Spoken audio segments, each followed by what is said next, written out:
Yo, what's up? Good morning, morning, good morning guys. To this video guys, January 24. Guys, sobrang dami. Guys, dito guys yung mga grow out natin. Yung iba dyan, pa nagtataka tayo guys, hindi naman sila gaano kalakihan, pero nagbubuntis na kasi sila. Oh.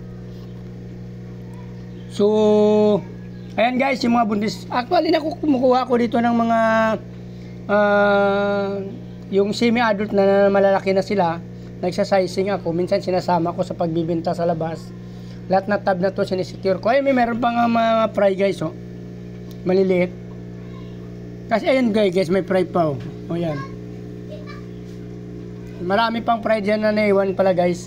Pero inakuha natin guys, ito guys, sobrang dami. Yan, oh.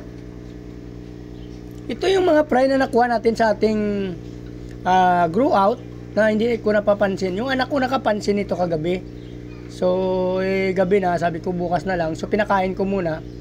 Ang ano kasi dito, hiniwalay natin guys kasi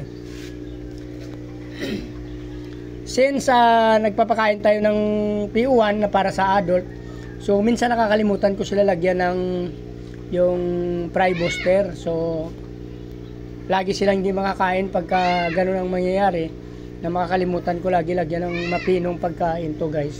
So minabuti natin na i-separate na sila, kinuha na lang natin. Sobrang dami ganun guys, oh.